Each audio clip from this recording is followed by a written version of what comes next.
thank you all for being here for Crown Forum today. I always say to you that it's a pleasure to be in your company, and it's a special honor to see you all here in these numbers today, especially considering many of you all had quite the hip hop concert last night. So happy homecoming to you. As you all well know, today we're going to be talking about the vote. We're in the season, although it should always be the season of democracy, demonstrating your voice and your vote. We're going to be in conversation about that today with Dr. Jones. But before Dr. Jones speaks, Dean Carter, who of course is Dean of the Chapel, would like to have a few words with you. I'll step back in, start the proper program, and talk a little bit about how it is that you're going to make sure you record your attendance and whatnot. All right, so without further ado, Dean Lawrence Edward Carter Sr., Dean of the Martin Luther King Jr. International Chapel.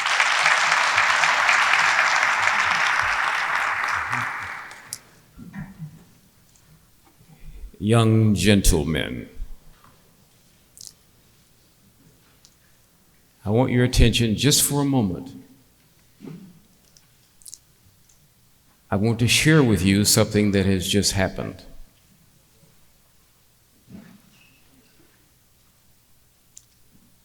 My goal is to conscientize you, to help you become more aware of what's going on around you. I get the impression that far too many in the Atlanta University Consortium are walking asleep.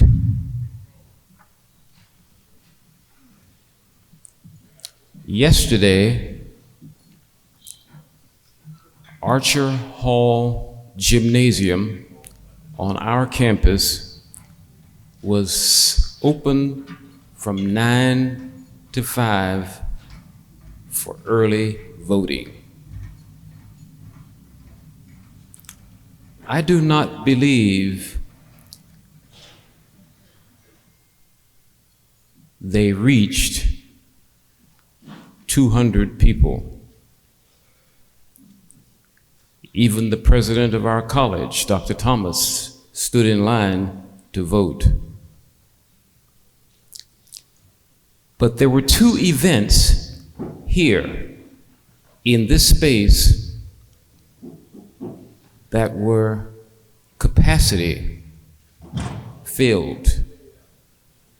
And no one thought to remind you that you had a major opportunity yesterday to participate in influencing the direction of the nation in a way that affirmed you, an opportunity missed. The meaning of this miss is that now there's more pressure on you than before to squeeze yourself into the one election day in November. I simply want to encourage you to take advantage of an opportunity that your ancestors died for, so that you could have a better quality of life than they experienced. Not everybody is your friend. And our college, and all historically black colleges, look like they look, not completely by their choice. Benjamin Mays said, when you start behind in the race of life, you have to run faster than your competition to keep up. How many think you hear what I'm trying to tell you? You understand? Then I will stop. Have a great day.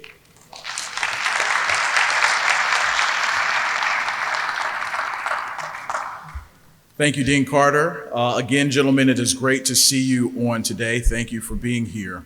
Before I introduce Dr. Jones, who is going to talk to us for the balance of the program about the importance of the vote, I want to do just a few housekeeping things.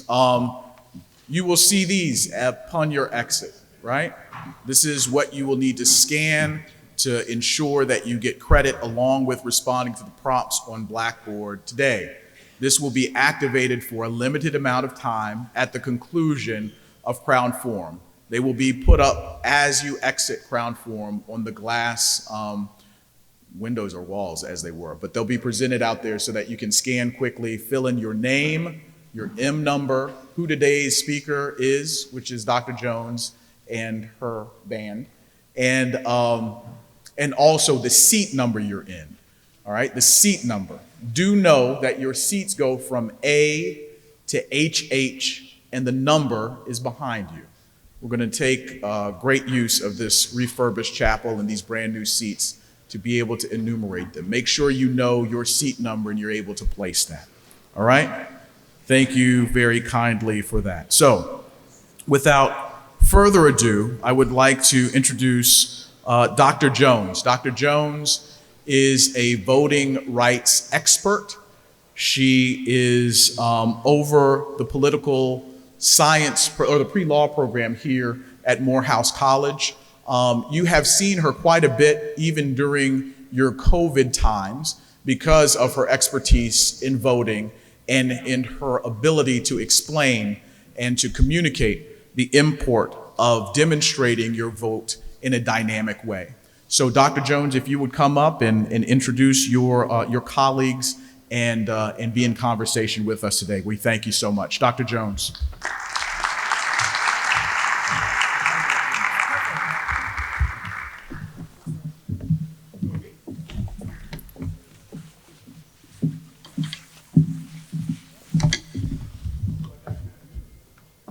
Good morning, gentlemen. It is such a pleasure to see you. Thank you for joining me today. I have a conversation planned for us with two people who I think can help us understand this year's midterm elections.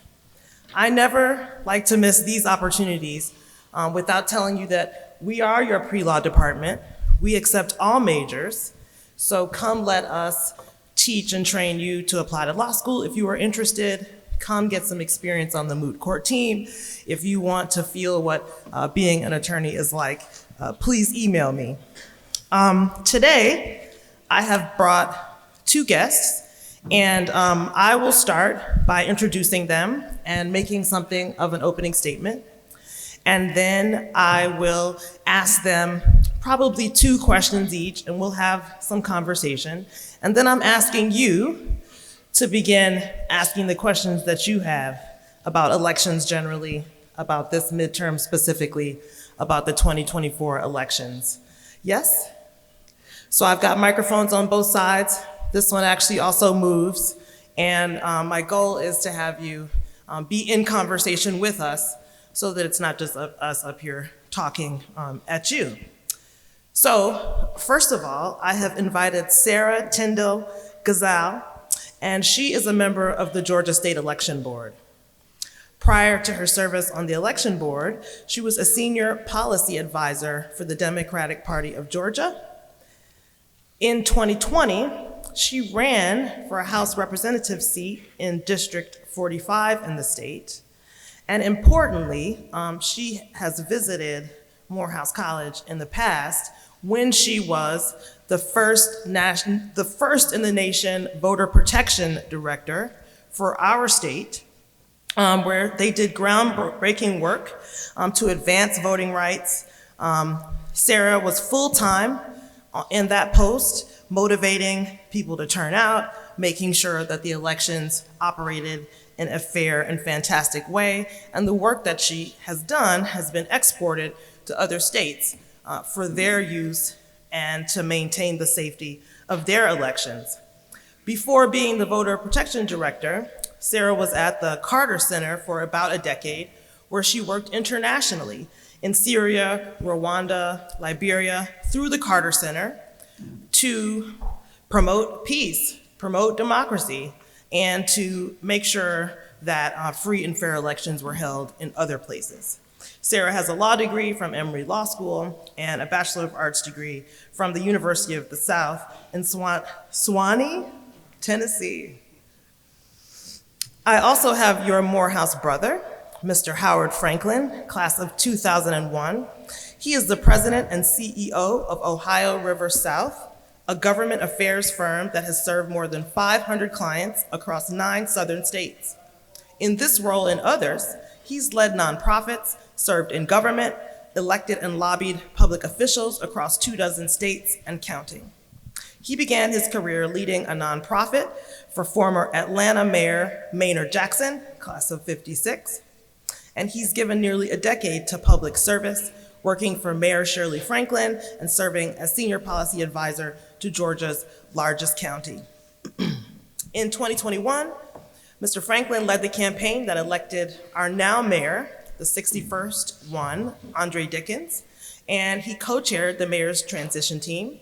He was 3 times recognized as a top 40 under 40 fabulous person, and he's a frequent contributor on CNN, NPR, and MSNBC. And as I said, he is a graduate of Morehouse College, located in Atlanta, Georgia, where he earned degrees in both sociology and English. Can we welcome them?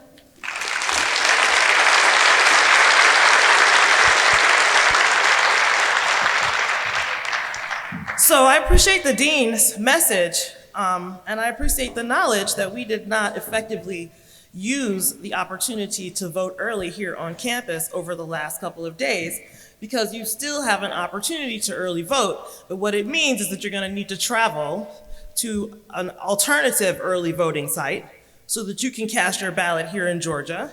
And I've encouraged a number of you to register in Georgia, so I'm hoping that a significant number of you are gonna participate in this election, which might be the most important midterm of your life.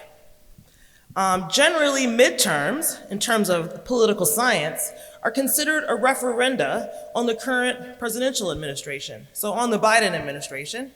So for example, 538 favors the Republicans to win the House, and softly or slightly favors Democrats to remain in power in the US Senate. It is important that you understand that we are in a moment where one party in particular, and the former president, they're willing to dismantle our traditional democratic system for their electoral gain, for their socio-political platform gain. And what that means is that we are losing civil liberties and civil rights that the ancestors who also went to school here, right? We are so close to our AUC ancestors who did some of this work. The Supreme Court overturned Dobbs last year. They've already injured the power of the Voting Rights Act of 1965, both Section 5 and Section 2. This year in the Supreme Court, there is another case that has the potential to further weaken Section 2 of the Voting Rights Act, and that is the last sort of powerful piece of the Voting Rights Act protection that has worked for people for the last half of century. There is another case that involves the state independent doctrine, which would actually take the vote out of your hands and leave it to state legislatures to make a decision about what the vote from the state or a locality would be, right? So in 2024, that's gonna have an impact on who we send to the Electoral College. There's another case about the safety of the environment, in particular the wetlands, and one more about fair treatment of LGBTQIA members of our community. But you can make a difference here, gentlemen. 1.6 million new voters have registered since 2018. Some of those people are you. These races are extremely close, and so that means that turnout is going to make a huge difference. That means that early voting is very important, right? The tension is also high. If you wait till Election Day, there could be some pitfalls that could involve you not having your ballot cast and counted. I hope you understand that Black people are critical to the national state electorate, and that you, as Black men, are an important part of the vote. So, no matter how skeptical you are, I really need you to decide to go out here and participate in this midterm. I would also like you to participate more broadly. So work for someone's campaign, watch a poll, canvass with your neighbors, talk with your family and friends, and encourage them to become a part of the participation, because we are essentially entering what is gonna be a third Reconstruction, and it is going to be you all who are going to need to do the civil rights and civil liberties work of the future. Do you feel me? These races are also close. Stacey Abrams won that, lost the runoff against Governor Kemp in 2018 by less than 1%. The former president called down to our state to ask for 11,780 votes.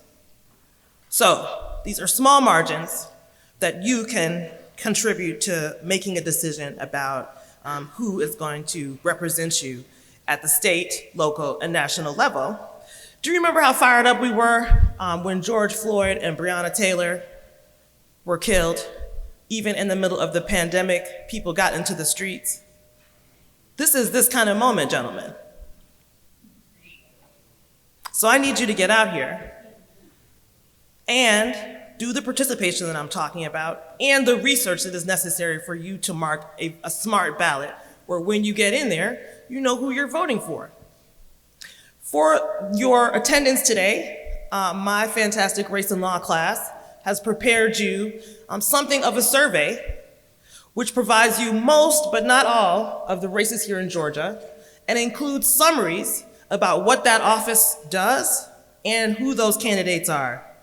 I'm asking you to please fill that survey out. One, so we can see what our choices look like, and two, so that you can get the opportunity, if you have not, to do some of the research that I'm talking about. Thank you for coming, and I will now join my colleagues and have a conversation.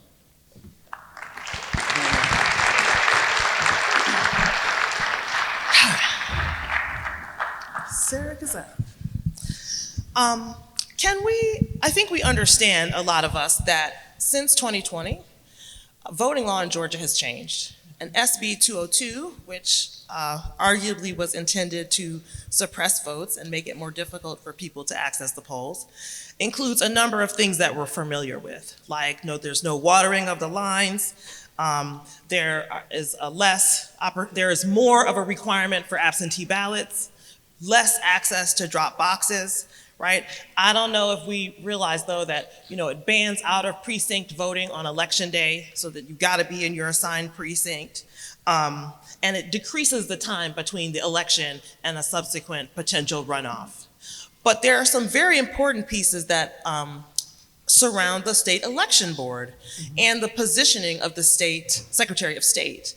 Could you talk about some of these lesser known and far more dangerous aspects of SB 202 so that we can understand the environment that we're working in? Absolutely. So you have to recall that SB 202 was introduced in January 2021. So in the immediate aftermath of the presidential election and the runoff. So there was still a narrative that there were serious problems. This narrative has been completely debunked. The election in 2020 was the most watched, the most monitored, and we counted our ballots 3 times. There were no problems with it except for who won. That was the only problem that people were truly unhappy about, and that's the bottom line. And too many people voted. So those were the issues that they wanted to change. Legislators were particularly angry at the Secretary of State because he refused to overturn the election. He refused to find those 11,780 votes because they weren't there. And he didn't want to commit a felony. Pretty low bar, but still. So what legislators did was they took the Secretary of State off the state election board.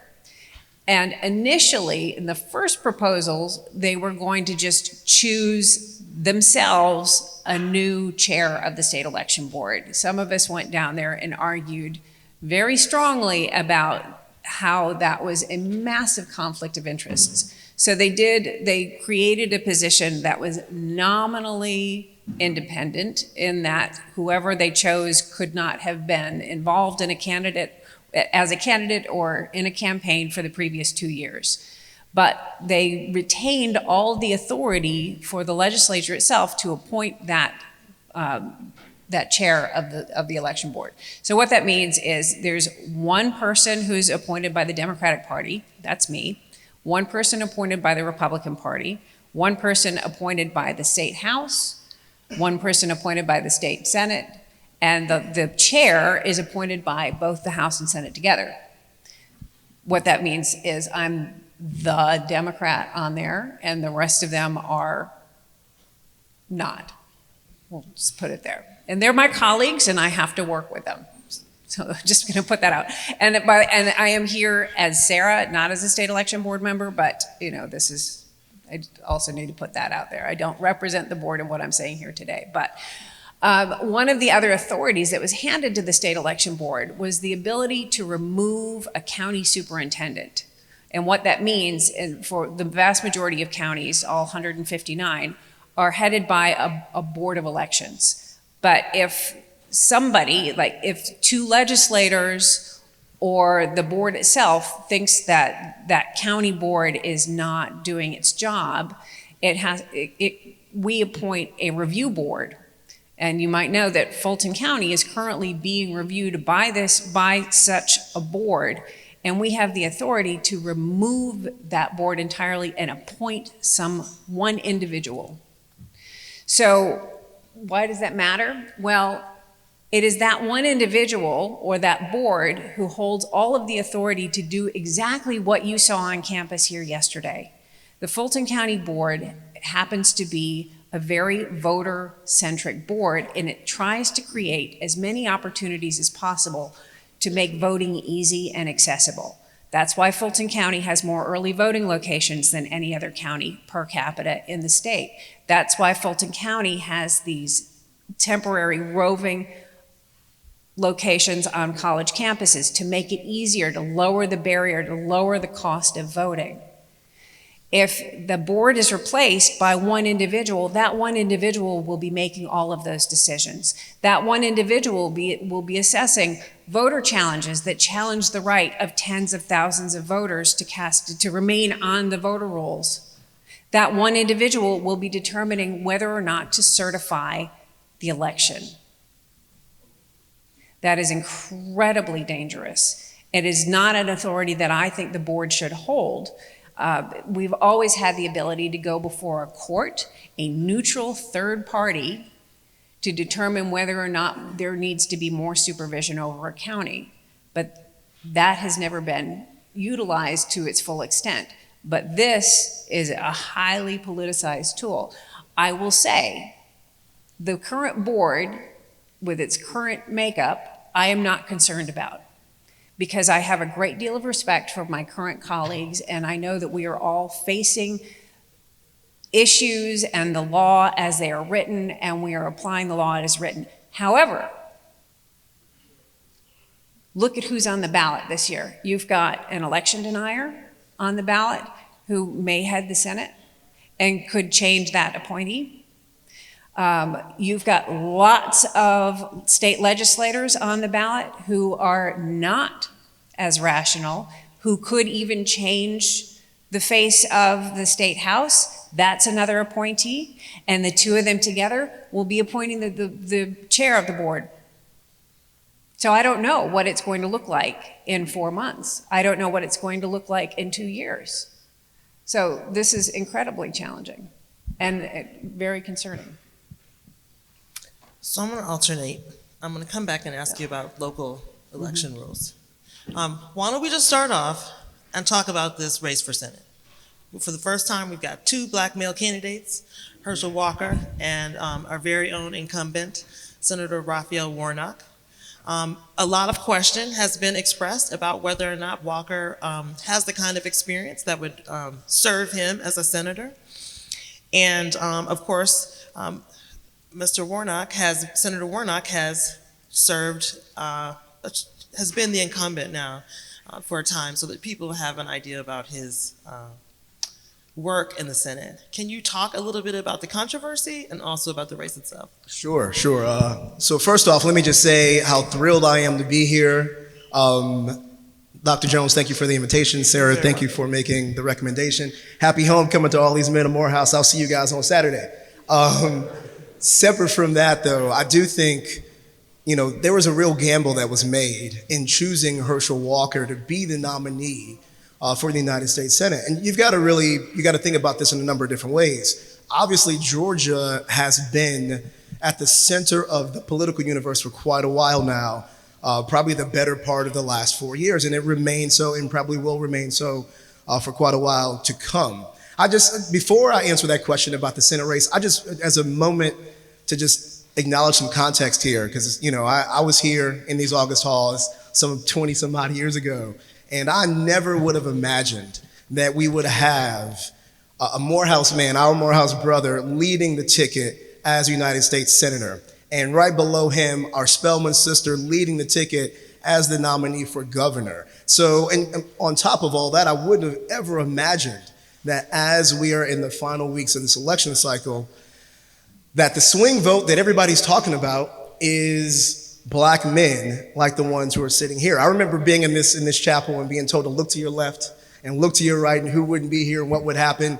You can look to your left and look to your right now and see the people who are going to determine the balance of the United States Senate, whether or not this state sends the first Black female governor to this office, and a number of other really important and monumental decisions that are going to be made. So I think that you couldn't ask for a more important time to have the agency and the ability to really be involved in politics. So Dean Carter's words really hit home for me. But what happened and what is happening with this race is that the Republican Party, and probably largely former President Trump, made a real gamble, and they said, we believe that name recognition and familiarity or celebrity is more qualifying than the ability to, propose legislation, the involvement in politics, a grasp of public policy, et cetera.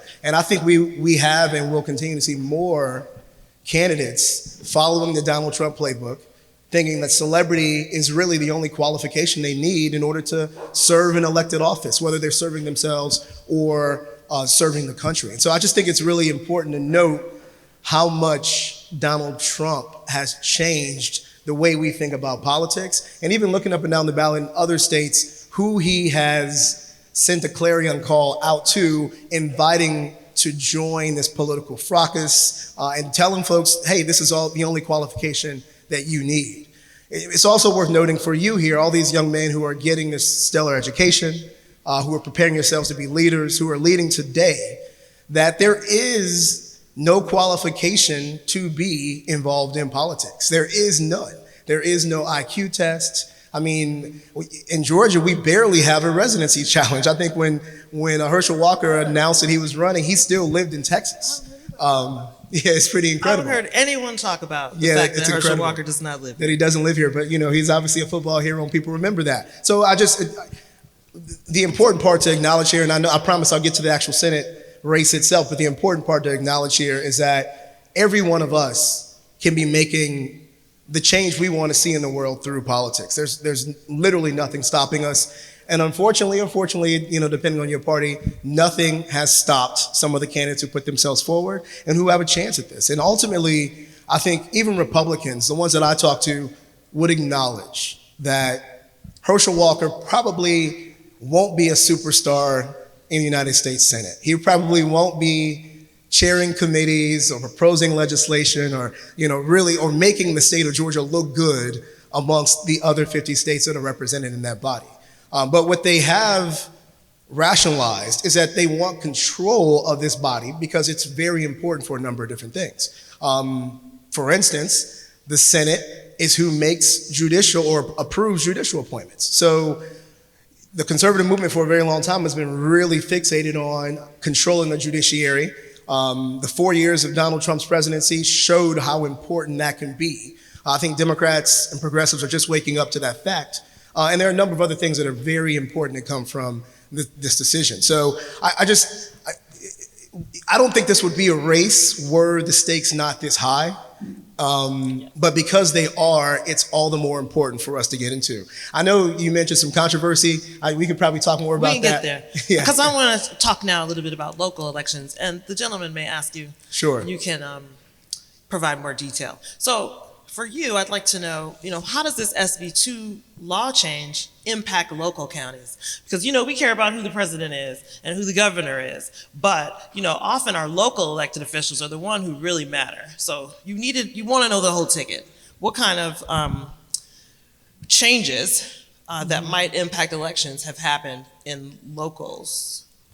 So there's a lot of the actual election administration that SB 202 affected, and I could talk for hours on that because I get really granular. I'm not going to do that. Don't worry, y'all, because it's tedious. But what it means is it's much, much harder to administer elections. But what also happened at the same time that SB 202 is being debated, in the state legislature, you have general bills and you have local bills. Local bills are decided solely by the local legislators who represent the counties that they affect. And then they're usually passed as a package. So you'll have 10, 20 local bills that just come for a straight up or down vote. Well, in more than a dozen counties, their local legislators, local delegations decided that they needed to change the way that their the local election boards worked. So they disbanded these bipartisan election boards and recreated them in a way that the county commission, for instance, would appoint all of the members. And if the county commission has 3 Republicans and 2 Democrats on there, that means you've got your entire board made up of Republicans. So it's not gerrymandering per se, but it basically is disenfranchising or limiting the voice of every non-Republican in that county. That happened in a dozen counties. And again, these are the boards that make these choices, like how often, how many early voting locations you're going to have, how many election day precincts you're going to have. Do you have 5 across your county, or do you consolidate into 1 and force voters who may not have access to transportation to have to drive or somehow get a ride to go 20, 25, 30 miles to cast the ballot? And they're the ones who certify the elections at the end of the day. And are these the people who are going to respond to election issues on the Yeah. ground, for example, on election day? Yeah, absolutely. Absolutely there. And they are also, in some cases, folks who believe that the 2020 elections were not valid because of some server in Italy or China or the ghost of the Venezuelan president somehow with his dead hand changing votes. I mean, it's really crazy stories out there. But these folks are now in charge of some of these election boards because of what the legislature did. So. Can I just add a little bit, because it is so egregious. Really, what you had Dr. Jones mention that the former president called our Secretary of State and said, "Hey, just find me roughly 12,000 votes. We'll just run this thing back and I'll be president again." And in essence, what Senate Bill 202 did, because our Secretary of State nor our governor, statutorily had the power to do what they were being asked to do. Thankfully, they didn't do it or didn't try to do it. But what Senate Bill 202 allows to happen is for an election to take place and to provide the legal pathways to do exactly what the former president asked for, right? To disqualify or decertify or not to accept the certifications of certain counties. Really what I want to say here is that 10 years ago, maybe longer, there was a discussion about demography being destiny, that basically the browning of this country, the fact that the country was getting younger and more progressive year over year, election cycle over election cycle, meant that conservatives would find fewer and fewer pockets of support to win national, statewide, and even local elections.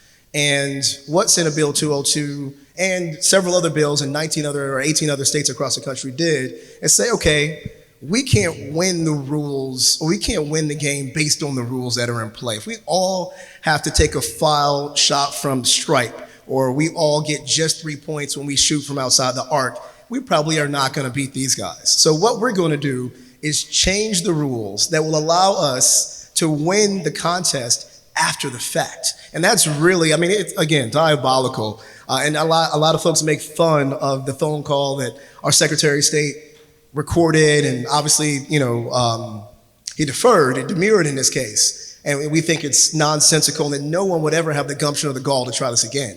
But in fact, let's hope. SB 202 is the creation of the gall. That's exactly It's right. It's legalization of that telephone call. That's what it is. Do either of you think that turnout is going to have an impact on this? And whatever you have to add, please, if I'm not asking. Well, before I get to turnout, the case with the independent state legislature that's in front of the Supreme Court would turbocharge that even more, because what that says is it doesn't matter what's in your state law, it doesn't matter what's in federal law, it doesn't matter what's in the Constitution, it doesn't matter what courts say. If a legislature says it's so, then that's the way the election goes. If the legislature says we're not going to put the presidential election on the ballot, we're going to choose the presidential electors ourselves, then they can do that. If your state constitution says you can't gerrymander, you can't take partisanship into consideration. Thank you. My brain works at a different pace than my mouth. But the legislature said, you know what, we're going to do that anyway, which is exactly what happened in Florida. Then what the legislature says goes. And if, hand in hand, if this Voting Rights Act case completely guts Section 2, that's it, game over. Like, that means that a small minority of legislators will rule us. Period. This case at the Supreme Court is called Moore versus Harper, if you're looking. Can you talk about the local elections that you are watching? Yeah, absolutely. This is a very... Oh, okay. We need to get to audience questions. Sure. I'll make it quick.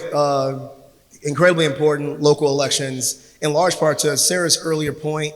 Our General Assembly, like many others across the country, is being decided right this moment. And worth noting, because of all this tomfoolery, a lot of the folks who have been reasonable Republicans have decided that they no longer want to serve. We've got something on the order of 50 or 60 new state lawmakers coming to the General Assembly in January of next year, and they could really run amok. They could do a lot of different things that we thought previously were completely unlikely to happen. But really the point that I'd underscore the most is that most of these elections at the local level, the state legislature, which governs every facet, every aspect of our lives, they're decided by 5,000, 6,000 total votes, right? These are not huge in terms of numbers of total turnout and voters elections, but they have tremendous power to dictate virtually every part of our lives. So just really important not to stop after you vote for Warnock or stop after you vote for Stacey, but really to make it down to the entirety of the ballot. I think that's a little bit easier now that we have electronic voting, but I think it's incredibly important. And we do lose races, both parties, every 2 years because some of their base voters don't make it to the bottom of the ballot. Gentlemen, this is my topic, so I apologize. Let's take your questions. I could ask questions all day. The mics are here. The mics are cold. They're waiting for you. I know someone in my race and law class or national government has a question for me.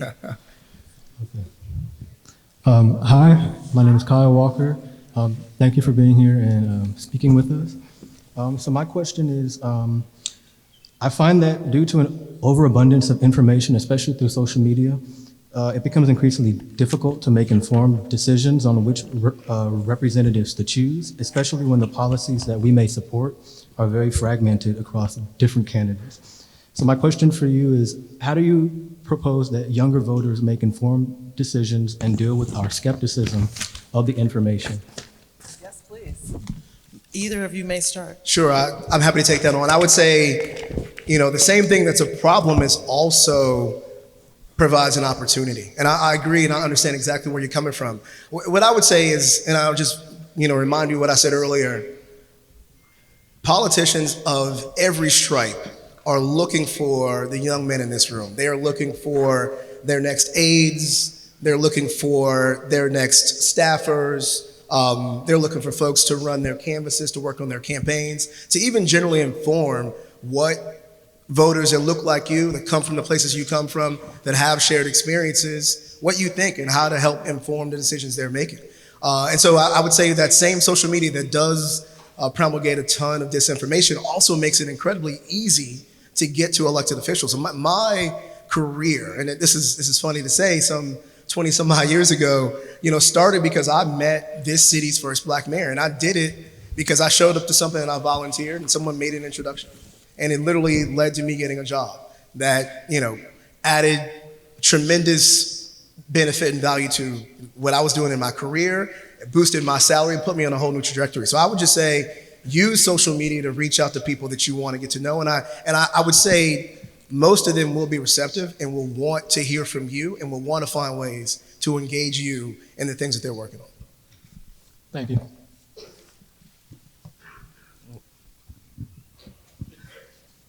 Okay. Hi, how are you all doing today? Well, thank you. Okay, so I had my question was, no matter how this race goes, what do we do from here to continue to progress forward to a more just society? Like, what are we supposed to do after this election, whether we win or lose, to continue moving forward to make a more egalitarian society? Sarah?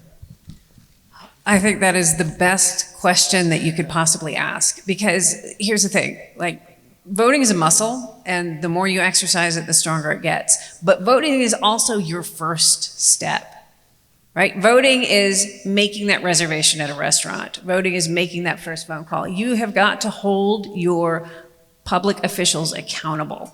That is the most important thing. And that means writing them, calling them, emailing them, show up at the State House, show up at the Capitol for events, for hearings about issues that you care about. Get engaged, get involved, and get a group of like-minded peers together, and just go to town halls.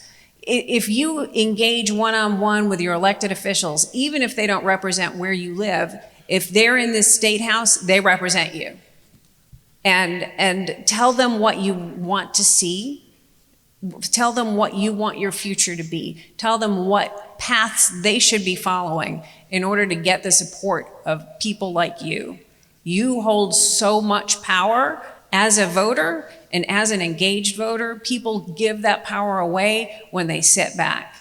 Don't do that. Hold on to it. Grab it as tight as you can. Thank you. Thank you. Hello. Thank you so much for you guys excuse me, for coming out and speaking to us. Sorry. Quick question, not quick. Hearing you guys talk about the current issues with voting and the loopholes that the certain parties have used to undermine the system that is put in place so that there is fair and just elections. With your professional opinion, do you think the system itself is the issue, or do you think it's the people that we have in these positions that is the main issue? So I think it's a little bit of both. I think there is a level of cynicism in government and in politics and in the role that government should be playing that has allowed us to get to this point. My personal issue in all of this is campaign finance. I think the outsized role that money plays and moneyed interests play in politics in the United States is insidious. And if we don't change the way our campaign finance system worked, it will not get any better. But I also think that people are so cynical and have so little faith in our systems that they're not willing to participate anymore. And that's a valid choice, but you also have to live with the outcome of that choice, which is that you have no say in how politics moves forward. So I don't know if that answered your question. So we're short on time, apparently. Sure. So you may certainly answer, but let's hear one more question. If you would like to stay and ask questions, we're not going anywhere, but just so that we hit the time properly, those of you who need to go may go. Yes? We start there, and then this last person will ask their question, at least. Not yet. That's not for you to go yet. Inside the round. That doesn't we're mean leave, please. We're answering. That means that I will set it up so that you may leave on time. That's right. And you may stay and ask a couple additional questions like the folks who are already in the line. So I'm going to yield my time so that maybe two of these brothers can ask a question. let's make it happen. Thank you so much. Hello, my name is Christopher Jackson, graduating senior from Chapel Hill, North Carolina. And I have a question when it comes to other like Democratic senators, like for example, Manchin or Sinema, where we don't have control here because, of course, one is in Arizona and the other is in a different location. How do we hold them accountable for staggering or stopping the legislation to make everyone's lives better? Yeah, that's a great question. I'm sure Sarah wants me to answer it because it's the political nature. I'll just say this. In 2008, the first time I remember meaningfully people from other states contributing to the outcome of elections here. I remember people driving over from Alabama and North Carolina to campaign for Barack Obama to win the Democratic primary, which he was able to do, and ultimately go on, as you guys may remember, a really tight race to ultimately win the Democratic nomination. I say that to say that, the saying goes, all politics is local, but increasingly these days, politics is national. And if you read the Atlanta Journal-Constitution, it talks about how both Stacey Abrams and Brian Kemp have raised tremendous sums, in some cases, a majority or plurality of the dollars that they're spending to put TV ads in your rooms, to send text messages to you, to get folks to knock on your doors from people who don't live in this state. So I think there's tremendous agency if you want to make an impact or an elected official who happens to have a national figure but not be elected here. It is a little harder, but I do think that there's opportunity for that. And I would really say I think some of the landmark legislation that President Biden was able to pass came because there was so much national attention on Kyrsten Sinema and on Joe Manchin to go along with the Democratic agenda. And I think that came from all corners of the country, not just from their respective states. So out of respect for your Crown Forum experience, I want to remind everyone that you should check your registration, which you can do on the MVP website. Is it mvp.ga.gov? mvp.sos.ga.gov. And if you get one thing out of this today, you should pull that up on your phone, check your registration. And if you give that to us, we can make sure we put it on Blackboard for all. Okay, fantastic. Why don't you proceed, and then those of you who'd like to stay and ask a couple more questions, please do. All right, folks, thank you so much, Dr. Jones and colleagues. Thank you very much for the day. Appreciate that. We're not leaving yet. We have to sing the college hymn first. I do want to tell you this. After the college hymn, the QR codes will be available for you. Happy homecoming. Let's join hands in singing Dear Old Morehouse, please.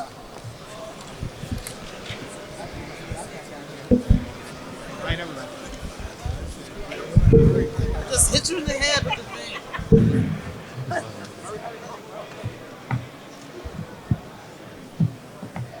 Dear old Morehouse, dear old Morehouse, we have pledged our lives to thee, and will ever, yea, forever, give ourselves in loyalty,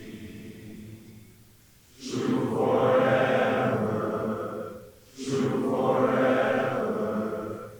to old Morehouse may we be, so to bind each son the other into ties more brotherly.